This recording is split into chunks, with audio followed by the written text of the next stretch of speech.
ಇಷ್ಟು ಸೀರಿಯಲ್ ನೋಡ್ತೀರಿ. ಬಹಳ ಪುಣ್ಯ ನಮ್ದು. ಇವತ್ತು ಹೆಣ್ಣು ಮಕ್ಕಳು ಬಂದಿದ್ದಾರೆ ಈ ಕಾರ್ಯಕ್ರಮಕ್ಕೆ, ಅವ್ರದ್ದೇ ಸಂಖ್ಯೆ ಜಾಸ್ತಿ ಇದೆ. ಯಾಕೆ? ಇವತ್ತು ಯಾವ ಸೀರಿಯಲ್ಲು ಇಲ್ಲ.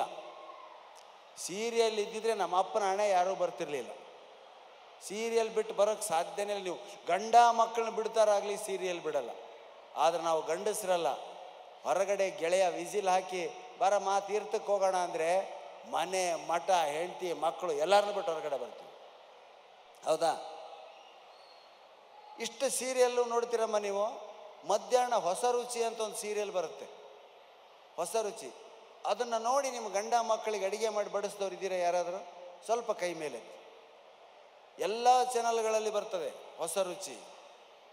ಅದನ್ನು ನೋಡಿ ಗಂಡ ಮಕ್ಕಳಿಗೆ ರುಚಿ ರುಚಿಯಾಗಿ ಮಾಡಿ ಬಡಿಸಿದವ್ರು ಸ್ವಲ್ಪ ಕೈ ಮೇಲೆ ಎತ್ತಿ. ಈ ಕಡೆ 1 2 3 4 ಗಂಡಸರು ಎತ್ಬೇಡ್ರಯ್ಯ, ಗಂಡಸರು ಎತ್ಬೇಡ್ರಿ. ನಾ ಹೆಣ್ಮಕ್ಳಿಗೆ ಹೇಳ್ತೀನಿ. ಈ ಕಡೆ 9 ಜನ ಸಿಕ್ಕರು. ಈ ಕಡೆ ಹೊಸ ರುಚಿ ನೋಡಿ ಅಡುಗೆ ಮಾಡಿ ಗಂಡ ಮಕ್ಕಳಿಗೆ ಬಡಿಸೋ ಹೆಣ್ಮಕ್ಳು ಯಾರಿದ್ದೀರಿ? 1 2 3. ಈ ಕಡೆ 9, ಈ ಕಡೆ 9, ಕರೆಕ್ಟ್ 18 ಆಯಿತು. ವೆರಿ ಗುಡ್, ಭಾಳ ಸಂತೋಷ. ಚಪ್ಪಾಳೆ ತಟ್ರಿ ಅವ್ರಿಗೋಸ್ಕರ. ತೀರಾ ಹಿಂದೆ ಯಾರಿದ್ದೀರಿ ನಮಗೆ ಗೊತ್ತಿಲ್ಲ. ಈ ಕಡೆ 9, ಈ ಕಡೆ 9 ಕೈ ಎತ್ತಿ ಹೊಸ ರುಚಿ ನೋಡಿ ಅಡುಗೆ ಮಾಡೋ ಹೆಂಡಂದ್ರಿದಾರಲ್ಲ, ಅವ್ರ ಹೆಂಡಂದ್ರ ಗಂಡಂದ್ರು ಆ ಅಡುಗೆನ ತಿಂದು ಬದುಕಿದವ್ರು ಇದ್ದೀರಾ? ಸಾಧ್ಯ ಇಲ್ಲ. ದಯವಿಟ್ಟು ಟಿ ವಿ ನೋಡಿ ಅಡುಗೆ ಮಾಡಬಾರ್ದು.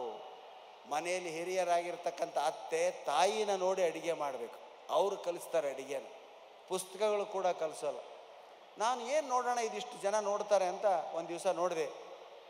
ಬಂದ್ಲು ಒಂದು ಹುಡುಗಿ, ಅವಳು ಕೈಕಾಲು ಇಷ್ಟಿಷ್ಟಿದೆ, ಸ್ಕರ್ಟು ಬಾಬ್ ಕಟ್ಟು, ಒಂದು ಜಂಪೆ ಕೂದಲು ಕಣ್ಣು ಮೇಲೆ ಬಿದ್ದಿದೆ.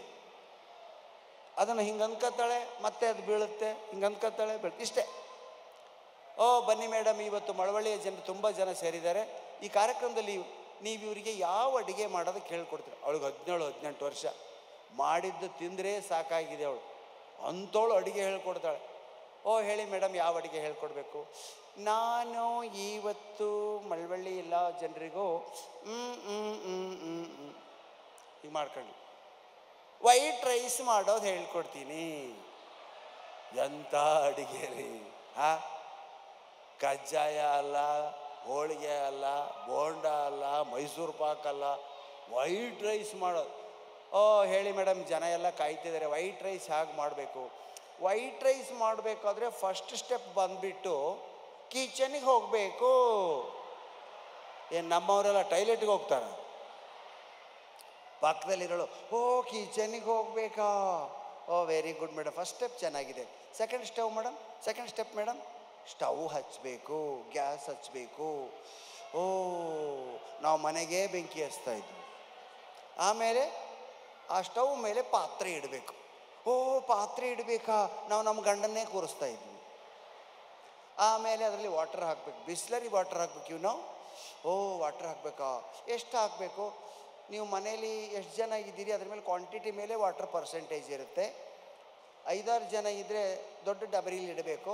ನೀವು ಗಂಡ ಹೆಂಡತಿ ಗೂಬೆ ಥರ ಇಬ್ಬರೇ ಇದ್ದರೆ 2 ಲೋಟ ಸಾಕು. ಓಕೆ. ಆಮೇಲೆ ಏನು ಮಾಡಬೇಕು? ಫ್ಲೇಮ್ ಜಾಸ್ತಿ ಮಾಡಬೇಕು, ವಾಟರ್ ಬಾಯ್ಲ್ ಆಗಬೇಕು. ಬಾಯ್ಲ್ ಆಗಬೇಕಾ? ಎಲ್ಲ ಹಂಗಂತಿರ್ತಾಳೆ. ಎಲ್ಲಿವರೆಗೂ ಬಾಯ್ಲ್ ಆಗಬೇಕು? ಬಬಲ್ಸ್ ಬರೋವರೆಗೂ ಬಾಯ್ಲ್ ಆಗಬೇಕು.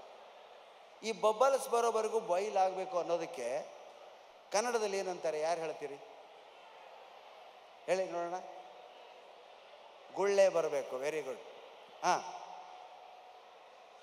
ಕುಣಿಬೇಕಾ? ಅಲ್ಲಲ್ಲ, ಕುದಿಬೇಕು. ಹೇಗೆ ಕುದಿಬೇಕಾ? ಕುದಿಯೋದಕ್ಕೊಂದು ಶಬ್ದ ಇದೆ ಕನ್ನಡದಲ್ಲಿ. ಪತ ಪತ ಅಲ್ಲೋ? ಕೊತ ಕೊತ. ಪತ ಪತ ಬೇರೆ, ಕ್ವಾತ ಕ್ವಾತ. ಕೆಲವು ಕಡೆ ಕ್ವಾತ ಕ್ವಾತ ಅಂತಾರೆ, ಇನ್ನು ಕೆಲವು ಕಡೆ ಕಥ ಕಥ ಅಂತಾರೆ. ತಕ ತಕ ಅಲ್ಲ. ಹೌದು. ಆಮೇಲೆ ಮೇಡಮ್ ಗುಳ್ಳೆ ಎಷ್ಟಾಗಿದೆ ಅಂತ ಎಣಿಸ್ಬೇಕಲ್ಲ? ಹೇಗೆ? ಎಣಿಸೋಕ್ಕಾಗಲ್ಲ. ಅದನ್ನು ನಿಮ್ಮ ಅಂದಾಜು ಮೇಲೆ ತಿಳ್ಕೊಳ್ಬೇಕು. ಬಾಯ್ಲ್ಡ್ ವಾಟರ್ನಲ್ಲಿ ರೈಸ್ ಹಾಕಬೇಕು. ಬಿಗ್ ಸ್ಪೂನ್ನಿಂದ left to right, right to left turn ಮಾಡಬೇಕು. ಟರ್ನ್ ಮಾಡಬೇಕಾ ಅಂದ ತಕ್ಷಣ ಬೆಂಗಳೂರು ಜನ ಸಿಗ್ನಲ್ಸ್ ಬರುತ್ತಾ ಅಲ್ಲಿ? ಇಲ್ಲ, ಆ ಪಾತ್ರೆಯಲ್ಲಿ ಸಿಗ್ನಲ್ಸ್ ಬರಲ್ಲ. ಇದೆಲ್ಲ ಮಾಡಿ ಅದ್ರ ಮೇಲೆ ಸೈಲೆಂಟಾಗಿ ಅದ್ರ ಮೇಲೆ ಮುಚ್ಚಬೇಕು, ಬಾಯಿ ಮುಚ್ಚಬೇಕಾ ನಾವು ಮುಚ್ಕೋಬೇಕಾ. 5 ನಿಮಿಷ ಬಿಟ್ಟು ಅದನ್ನ ತೆಗೆದು ನೋಡ್ತಾರೆ, ಗೋಂದು ಥರ ಆಗಿದೆ. ಓ ಇದು ಲಿಕ್ವಿಡ್ ರೈಸ್ ಆಗೋಯ್ತು. ಓ ಮೇಡಮ್ ನೆಕ್ಸ್ಟ್ ಏನು ಮಾಡಬೇಕು, ಗಂಡ ಬರೋದ್ರೊಳಗಡೆ ಇದನ್ನು ಚರಂಡಿಗೆ ಚೆಲ್ಲಬೇಕು. ಪಾಪ 70-75 ರೂಪಾಯಿ KG ಅಕ್ಕಿ ಆಗಿದೆ, ಬಂದಮೇಲೆ ಒದಿತಾನೆ.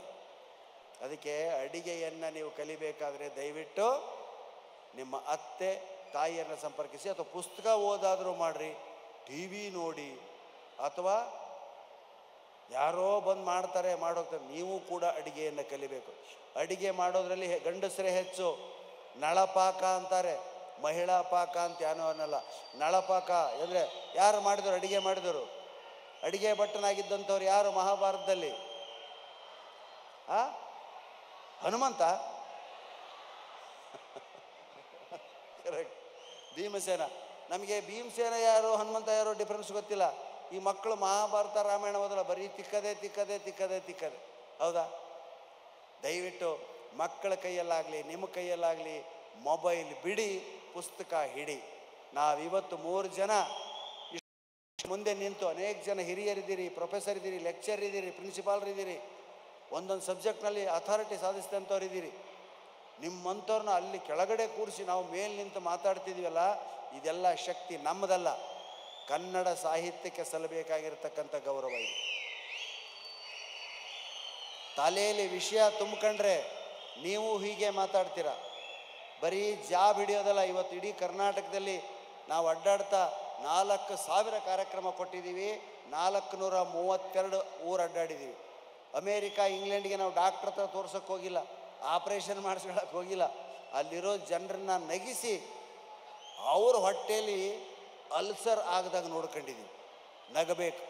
ಯಾವ ಮನುಷ್ಯ ಗಹಗೈಸಿ ದಿನ ನಗ್ತಾನೋ, ಈ ವಿಷಯಕ್ಕೆ ನಂಬರ್ 1 ಹೆಣ್ಮಕ್ಳು. ಅವರಷ್ಟು ನಗವ್ರು ಯಾರೂ ಇಲ್ಲ. ನೋಡಿ ಎಷ್ಟು ನಗ್ತಿದ್ದಾರೆ ನೋಡಿ, ಬೇಕಾದರೆ ಈಗಲ್ಲ ಆಮೇಲೆ ನೋಡಿ. ಈಗ ಯಾರು ನಗ್ತಿದ್ದಾರೆ ಅಂತ ನಿಲ್ಲಬೇಡಿ. ಅದಕ್ಕೆ ಜೀವನದಲ್ಲಿ ನಗನಗ್ತಾ ಇದ್ದರೆ ಆರೋಗ್ಯವಾಗಿರ್ತದೆ. ಎಷ್ಟೇ ಕಷ್ಟ ಬರಲಿ. ನೋಡಿ ಇವತ್ತಿಷ್ಟು ಕಷ್ಟ ಇದೆ ನಮಗೆ, ಕೇಳೋರು ಕೇಳ್ತಾರೆ, ಮಾತಾಡೋರು ಮಾತಾಡ್ತಾರೆ, ಆದರೂ ನಮ್ಮ ಪಾಡಿಗೆ ನಾವು ಕೇವಲ ಮುಂದಿನ ರೋ ಹಿಡಿದು ಮಾತಾಡ್ತಿದ್ದೀವಿ. ಹೌದಾ? ಅವ್ರದ್ದೇ ಲೋಕ. ಪಾಪ ಅಲ್ಲಿರೋರು ಕೆಲವರು ಕೇಳ್ತಿರ್ತಾರೆ. ಇಂಥ ಜಾತ್ರೆಯಲ್ಲಿ ಇಂಥ ಅದ್ದೂರಿ ಕಾರ್ಯಕ್ರಮದಲ್ಲಿ ಮಾತಾಡೋದು ಭಾಳ ಕಡಿಮೆ. ಅನೇಕ ವಿಷಯ ಇದೆ, ಒಬ್ಬೊಬ್ಬರು ಒಂದೊಂದು ಗಂಟೆ ಮಾತಾಡ್ತೀವಿ ನಾವು. ಇಲ್ಲೇನಾದರೂ ಹಾಗೆ ಮಾತಾಡಿದರೆ ಉಳಿದ ಕಲಾವಿದರು ಎಲ್ಲ ಬಂದು ನಮ್ಮ ತಲೆ ಮೇಲೆ ಗಂಟೆ ಬಾರಿಸ್ತಾರೆ. ಅದಕ್ಕೆ ಇವತ್ತಿಗೆ ಇಷ್ಟು ಸಾಕು ಅಂತ ಹೇಳ್ತಾ, ಇಂಥ ಅದ್ದೂರಿಯ ಕಾರ್ಯಕ್ರಮಕ್ಕೆ ನಮ್ಮನ್ನು ಸೆಲ್ಫಿಗೆ ಬರಬಾರ್ದು, ದಯವಿಟ್ಟು ಸೆಲ್ಫಿಗೆ ಬರಬಾರ್ದು, ಸೆಲ್ಫಿ ತೆಗೆಸ್ಕೋಬಾರ್ದು ಯಾರು. ಸೆಲ್ಫಿ ಅಂದರೆ ಸ್ವಾರ್ಥಿ ಅಂತ ಅರ್ಥ. ಅದಕ್ಕೆ ದಯವಿಟ್ಟು ಎಲ್ಲಿದ್ದೀರೋ ಅಲ್ಲೇ ಇರಿ. ಮುಂದಿನ ಕಾರ್ಯಕ್ರಮ ಗಮನಿಸಿ. ಎಲ್ಲೆಲ್ಲಿಂದಲೋ ಕಲಾವಿದರು ಬಂದಿದ್ದಾರೆ, ಎಷ್ಟು ಕಷ್ಟಪಟ್ಟು ಬಂದಿರ್ತಾರೆ ಗೊತ್ತಿಲ್ಲ.